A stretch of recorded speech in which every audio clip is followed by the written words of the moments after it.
Hey, good afternoon. Eamon here from Ashton Farm, out here bringing in some round bales. We got some baling done yesterday off this cow paddock and just one beyond the ditch.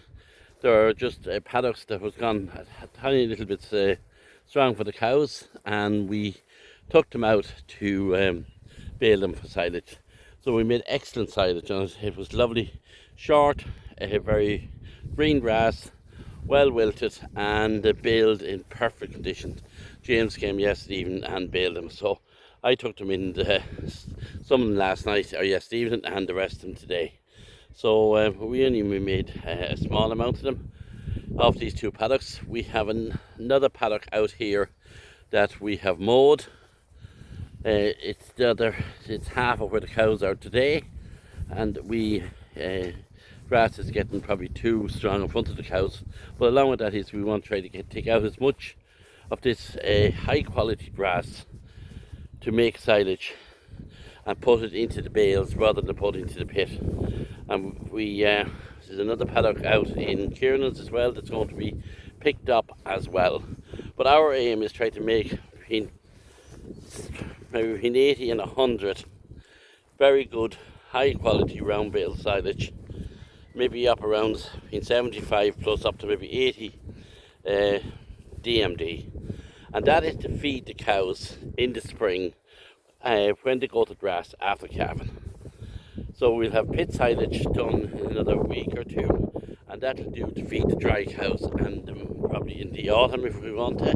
But we wanted maybe if we could have 2 bales per cow, it would be 120 bales or thereabouts of high quality silage of up again 80 DMD, so that we'd have that when they go to grass in the springtime. They'll be getting spring grass, a high quality dairy ration, and a very high quality round bale silage.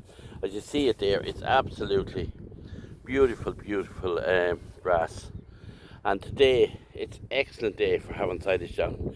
There's a wind out and there's a sun, so it'll wilt very well. So I'm not sure whether it's going to be baled this evening or tomorrow. I think it'll be tomorrow, because James has 100 acres of pit silage to do for another local dairy farmer, and he's gone. I see the trailers and all that gone to do that, because James was telling me that he was mowing that yesterday, and they are gone now, as I said, to pick it up, and that'll be a day's work. So more than likely they'll roll this up in the morning and bale it. So it needs to be done for 24 hours to give it a nice decent wilt, and that it'll be very, very high quality. As you see, the cows are out there in the background there in this other half of the paddock. We have 2 more cows for AI today. This is our day 4 into AI, into breeding. We started Sunday, Monday, Tuesday. Yeah, day 4 on Wednesday.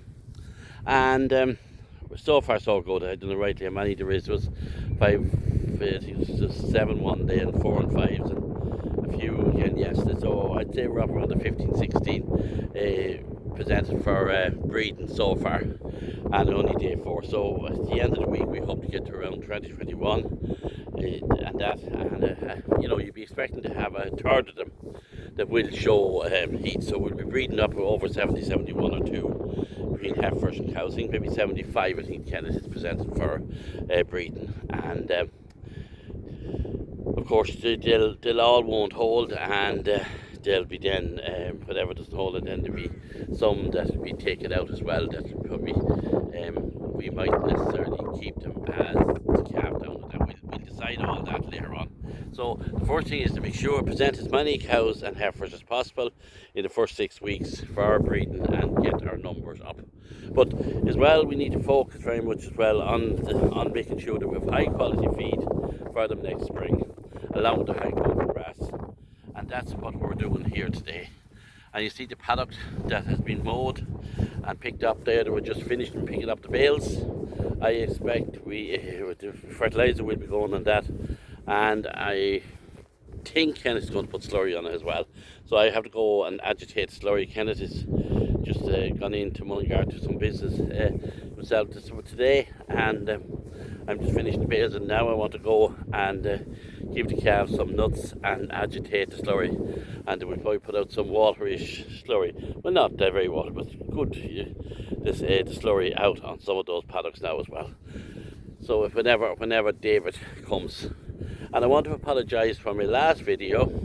I said at the beginning of it, it was the 10th of February, and I should have said it was the 10th of May when I was doing the video. I was thinking of the 10th of February, starting the breeding on the 10th of May, so they'd all be starting calving on the 10th of February. And the 10th of February was obviously in my head.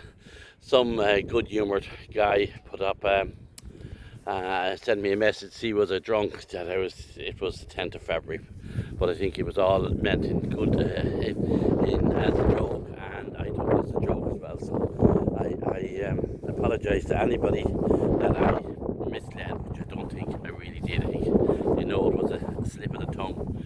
And when you're out doing some of these videos, I'm not great at editing them yet. I want to learn how to edit some of these videos, and I'd be able to pick out those mistakes and put up maybe a perfect video. But look, I put them up kind of a raw video. What's happening on this small low-cost dairy farm?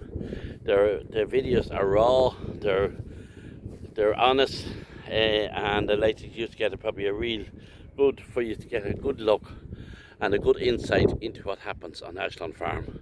That's a simple small dairy farm with father and son trying to make a living out of it. I'm as I said, semi-retired, and I have some pensions as well, and Kenneth's wife works as well. So between all the money that's coming in, all the income's coming in, you know, it's where we can manage it reasonably well. And dairying at the minute is quite profitable. But it's important to keep the cost down, because in the good years and good milk prices, you can spend a lot of money very simply and be foolish with it and end up with nothing out of it. Only, you know, maybe new fancy machines or something else, and making money for somebody else. Remember, pay yourself first and then worry about everybody else. Don't be always making up sales reps, and these salespeople come into the yard trying to sell you everything and every wonderful machine or treatment for your cows or your land or whatever they're trying to sell to you. Some of it is okay, but listen, be careful. Try to keep your money in your pocket and try to maximise your grass and maximise your output from the natural resources that you have on your farm. So that's Amos's little rant for today. And again, thanks to everybody that subscribes and just absolutely subscribes to my videos and the comments. I absolutely love answering the comments and that. And listen, just keep it going. Thanks again, and enjoy this beautiful weather. Eamon from Ashland Farm, signing off.